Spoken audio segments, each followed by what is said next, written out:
नमस्कार दोस्तों, आज की इस वीडियो में हम डिस्कस करेंगे जीके के कुछ इंपॉर्टेंट क्वेश्चंस जो मेनली प्रीवियस एचपी टेट के एग्ज़ाम में ये क्वेश्चंस पूछे गए थे। तो फ्रेंड्स, इन क्वेश्चंस के मैं आपको जितने भी आंसर बताऊंगा वो आंसर की के अकॉर्डिंग ही बताऊंगा जो एचपी बॉस धर्मशाला ने जारी की थी। तो फ्रेंड्स, आपने क्या करना है, इन क्वेश्चंस के शॉर्ट फॉर्म में नोट्स जरूर बना लेने हैं क्योंकि रिवीजन के टाइम ये क्वेश्चन आपको काफ़ी हेल्पफुल साबित होंगे। तो फ्रेंड्स, अगर आप एचपी टेट की तैयारी भी कर रहे हो तो इसके लिए भी मैंने एक अलग से प्ले लिस्ट बनाई है जिसका लिंक मैंने डिस्क्रिप्शन बॉक्स में दे दिया है। आप वहाँ पर जाकर वीडियोस देख सकते हो। वहाँ पर आपको एचपी टेट के रिगार्डिंग 100 प्लस वीडियोस आपको देखने को मिलेंगी। तो फ्रेंड्स, वीडियो को शुरू करते हैं। क्वेश्चन नंबर 91 में बोला गया कि भारत में जो प्रथम चुनाव हुए थे वो कब हुए थे। First general election in India were held in. तो भारत में जो प्रथम आम चुनाव जो हुए थे वो कब हुए थे। क्वेश्चन नंबर 91 का जो राइट आंसर है वो आपका ऑप्शन नंबर सी है। 1951 में भारत में प्रथम आम चुनाव हुए थे। ऑप्शन नंबर सी जो है इस क्वेश्चन का राइट आंसर है। 1951 में जनरल इलेक्शन हुए थे भारत में पहली बार। तो ऑप्शन सी इस क्वेश्चन का राइट आंसर है। अगला प्रश्न है, इसमें बोला गया कि राज्यसभा में कुल कितने सदस्य होते हैं। काफ़ी इंपॉर्टेंट क्वेश्चन है। How many members are there in Rajya Sabha. तो आपको पता है राज्यसभा में 250 मेंबर होते हैं। ऑप्शन नंबर ए इस क्वेश्चन का राइट आंसर है। और आपको पता होगा राज्यसभा के लिए राज्यसभा में 12 जो सदस्य हैं वो राष्ट्रपति नॉमिनेट करता है 12 सदस्यों को, और ये एक स्थायी सदन है जो कभी भंग नहीं होता। और इसके जो सभापति होते हैं वो कौन होता है, वो उपराष्ट्रपति जो होता है वो राज्यसभा का सभापति होता है। तो ऑप्शन नंबर ए इस क्वेश्चन का राइट आंसर है। राज्यसभा में कुल 250 सदस्य होते हैं और ये एक स्थायी सदन है। हाउस ऑफ एल्डर्स भी इसे कहते हैं राज्यसभा को। क्वेश्चन नंबर 93 पे चलते हैं। नीला ग्रह किस ग्रह को कहा जाता है। काफ़ी इंपॉर्टेंट क्वेश्चन है। Which planet is known as the blue planet. तो ब्लू प्लैनेट आपको पता होगा पृथ्वी जो है, अर्थ को नीला ग्रह कहा जाता है। इसमें पानी की अधिकता के कारण इसे नीला ग्रह कहते हैं। तो ऑप्शन नंबर ए जो है इस क्वेश्चन का राइट आंसर है। क्वेश्चन नंबर 94 पे चलते हैं। चंद्रमा पृथ्वी का चक्कर लगभग कितने दिनों में पूरा करता है। In how many days does the moon complete one round around the earth. तो चंद्रमा जो है पृथ्वी का चक्कर लगभग कितने दिनों में पूरा करता है। इसका आंसर जो होगा वो आपका ऑप्शन नंबर बी है। 27 दिन जो है इस क्वेश्चन का राइट आंसर है। चंद्रमा जो है वो पृथ्वी का चक्कर लगभग 27 दिनों में पूरा करता है। तो ऑप्शन नंबर बी जो है इस क्वेश्चन का राइट आंसर है। क्वेश्चन नंबर 95 पे चलते हैं। इसमें बोला गया कि गर्मियों में क्रिसमस पर्व कहाँ मनाया जाता है। ये क्वेश्चन काफ़ी इंपॉर्टेंट क्वेश्चन है, कई बार ये रिपीट भी हुआ है। Where is Christmas fest celebrated in summer. तो गर्मियों में क्रिसमस पर्व कहाँ कहाँ पे मनाया जाता है। क्वेश्चन नंबर 95 का जो राइट आंसर है वो आपका ऑप्शन नंबर सी है। ऑस्ट्रेलिया जो है इस क्वेश्चन का राइट आंसर है। आपको पता होगा क्रिसमस जो है वो 25 दिसंबर को मनाया जाता है, लेकिन क्वेश्चन यहाँ पूछा कि गर्मियों में क्रिसमस पर्व कहाँ मनाया जाता है। ये आपने याद रखना है, ऑस्ट्रेलिया में ये मनाया जाता है। और आपसे पूछ सकते हैं कि लैंड ऑफ कंगारू यानी कि कंगारुओं की भूमि जो है वो भी ऑस्ट्रेलिया को ही कहते हैं। सबसे स्मॉल कॉन्टिनेंट जो है वो भी आपका महाद्वीप, सबसे छोटा महाद्वीप जो है वो ऑस्ट्रेलिया ही है। ये भी आपने याद रखना है। ऑस्ट्रेलिया की जो कैपिटल है वो कैनबरा है। ये भी क्वेश्चन आपसे पूछ सकते हैं। तो ऑप्शन नंबर सी इस क्वेश्चन का राइट आंसर है। गर्मियों में जो क्रिसमस पर्व है वो ऑस्ट्रेलिया में मनाया जाता है। क्वेश्चन नंबर 96 पे चलते हैं। बंगाल का विभाजन कब हुआ था। When did partition of Bengal take place. तो बंगाल का विभाजन कब हुआ था। 1905 जो है इस क्वेश्चन का राइट आंसर है। बंगाल का विभाजन 1905 में हुआ था। क्वेश्चन नंबर 97 पे चलते हैं। गदर पार्टी का संचालन किसने किया। The Gadar party was organised by. तो आपको पता होगा गदर पार्टी का जो संचालन था वो किसने किया था। क्वेश्चन नंबर 97 का जो राइट आंसर है वो आपका ऑप्शन नंबर बी है। लाला हरदयाल जो है इस क्वेश्चन का राइट आंसर है। The Gadar party was organised by Lala Hardayal. तो ऑप्शन नंबर बी इस क्वेश्चन का राइट आंसर है।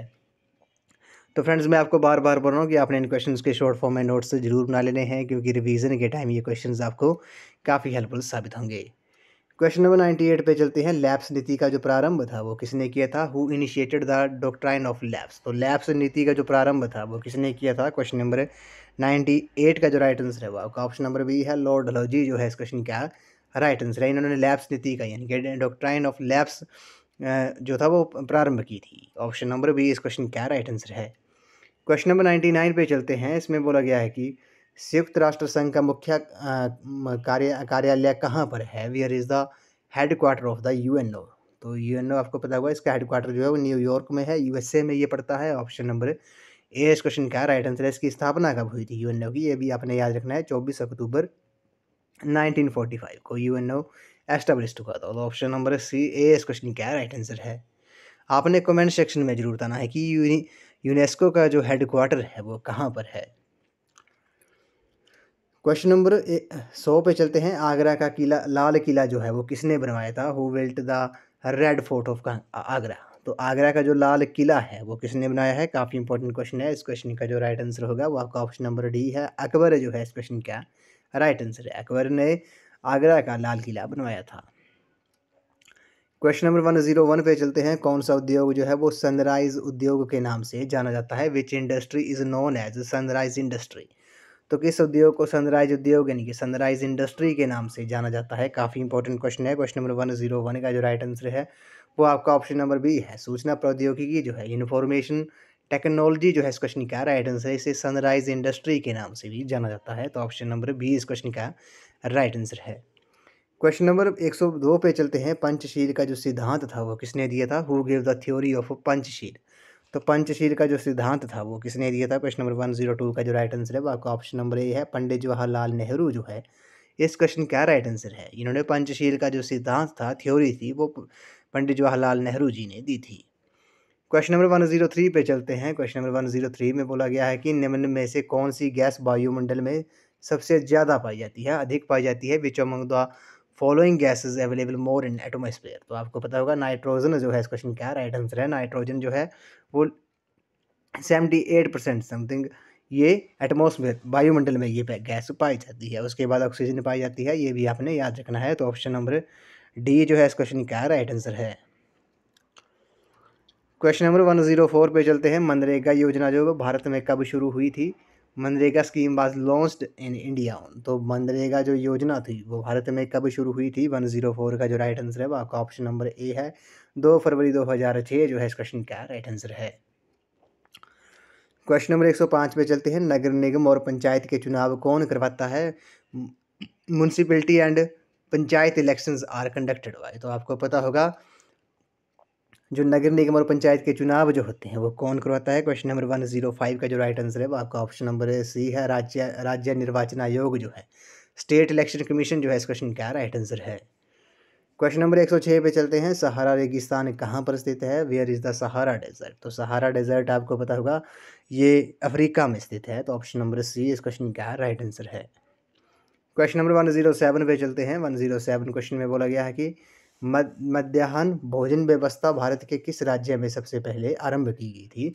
इन which state mid day meals programme was initially introduced in India? तो बोला गया कि मिड डे मील जो स्कीम प्रोग्राम है वो सबसे पहले भारत की किस स्टेट में शुरू की गई थी, आरंभ की गई थी? तो क्वेश्चन नंबर 107 का जो राइट आंसर है वो आपका ऑप्शन नंबर बी है, तमिलनाडु जो है इस क्वेश्चन का राइट आंसर है। मिड डे मील प्रोग्राम जो है, स्कीम जो है वो सबसे पहले तमिलनाडु स्टेट में लागू की गई थी।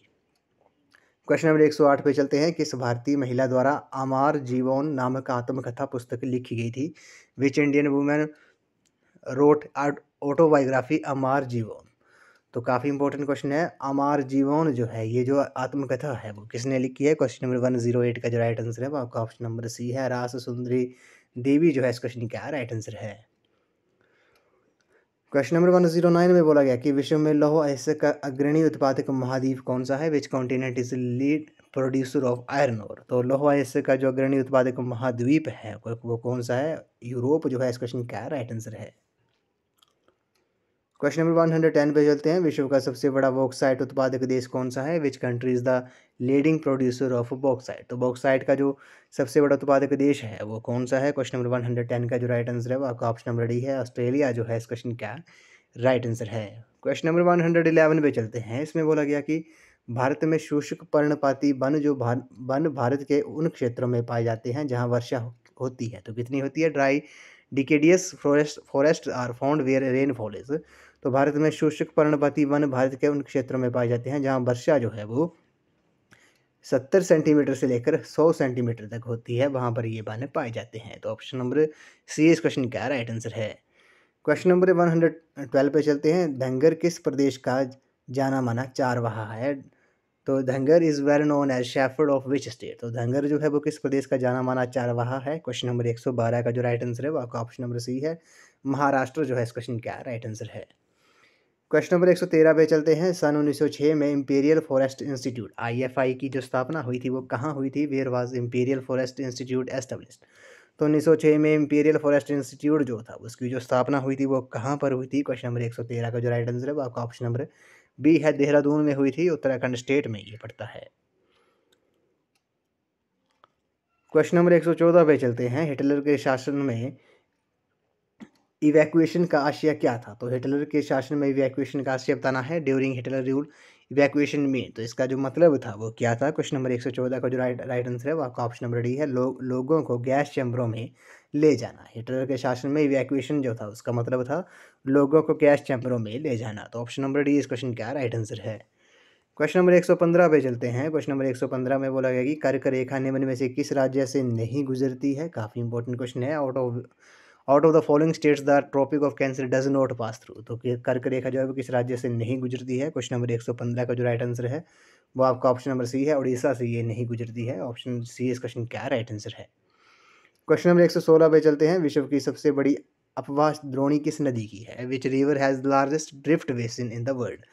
तो विश्व की जो सबसे बड़ी अपवाह द्रोणी किस नदी की है ये आपने बताना है। क्वेश्चन नंबर 116 का जो राइट आंसर है वो आपका ऑप्शन नंबर बी है, अमेजन नदी जो है इस क्वेश्चन का राइट आंसर है। क्वेश्चन नंबर 117 पे चलते हैं। विश्व में जल के कुल आयतन का कितने प्रतिशत महासागरों में पाया जाता है? How much earth total volume of water is found in the ocean. तो विश्व में जल के कुल आयतन का कितने प्रतिशत जो है वो महासागरों में पाया जाता है? 117 का जो राइट आंसर होगा वो आपका ऑप्शन नंबर बी है, 96.5% जो है इस क्वेश्चन का राइट आंसर है। क्वेश्चन नंबर 118 पे चलते हैं। वर्नाकुलर प्रेस एक्ट कब लागू किया गया? In which year vernacular press act was implemented. तो वर्नाकुलर जो प्रेस एक्ट था वो कब लागू किया गया था? क्वेश्चन नंबर 118 का जो राइट आंसर है वो आपका ऑप्शन नंबर ए है, सन 1878 जो है इस क्वेश्चन का राइट आंसर है। क्वेश्चन नंबर 119 पे चलते हैं। क्वेश्चन नंबर 119 में बोला गया है क्वेश्चन नंबर 119 में बोला गया कि साइमन कमीशन जो था वो कब भारत आया था? तो when did Simon commission arrive in India. तो साइमन कमीशन आपको पता होगा सन 1928 में ये भारत आया था। तो ऑप्शन नंबर सी इस क्वेश्चन का राइट आंसर है। इसका विरोध करते हुए लाला लाजपत राय जी की मृत्यु हो गई थी, इन पर लाठीचार्ज हुआ था, ये भी आपने याद रखना है। इस वीडियो को लास्ट क्वेश्चन है, निम्नलिखित में से कौन सा धात्विक खनिज नहीं है? Which of the following is not a metallic mineral. तो मेटालिक मिनरल कौन सा नहीं है, धात्विक खनिज नहीं है? 120 का जो राइट आंसर है वो आपका ऑप्शन नंबर ए है, अब्रक जो है, माइका जो है इस क्वेश्चन का राइट आंसर है। तो फ्रेंड्स आज की इस वीडियो में बस इतना ही। आज हमने जीके के कुछ इंपॉर्टेंट क्वेश्चन डिस्कस किए जो प्रीवियस एचपी टेट के एग्जाम में ये क्वेश्चंस पूछे गए थे। तो फ्रेंड्स इन क्वेश्चंस के मैंने आपको जितने भी आंसर बताए वो फाइनल आंसर की के अकॉर्डिंग ही बताए हैं जो एचपी बॉस धर्मशाला ने जारी की थी। तो फ्रेंड्स आपने क्या करना है, इन क्वेश्चन के शॉर्ट फॉर्म में नोट्स जरूर बना लेने हैं क्योंकि रिवीजन के टाइम ये क्वेश्चन आपको काफ़ी हेल्पफुल साबित होंगे। अगर आप एचपी टेट की तैयारी भी कर रहे हो तो इसके लिए भी मैंने एक अलग से प्ले लिस्ट पाई है जिसका लिंक मैंने डिस्क्रिप्शन बॉक्स में दे दिया है। आप वहाँ पर जाकर वीडियोस देख सकते हो। वहाँ पर आपको एचपी टेट के रिगार्डिंग 100+ वीडियोस आपको देखने को मिलेंगी। वो सभी स्ट्रीम वालों के लिए काफ़ी हेल्पफुल साबित होंगी। HP TET, JBT, arts, medical, non medical, language teacher, Shastri, LT, Punjabi, Urdu, सभी टैट वालों के लिए वो क्वेश्चन काफ़ी हेल्पफुल साबित होंगे। वहाँ पर आपको मिलिए साइकोलॉजी और जीके के की वीडियोज़ ही आपको देखने को मिलेगी। तो फ्रेंड्स आज की इस वीडियो में बस इतना ही। आई होप आपको वीडियो पसंद आई होगी, तो वीडियो को लाइक शेयर एंड कमेंट जरूर करते हैं। तो थैंक यू फ्रेंड्स।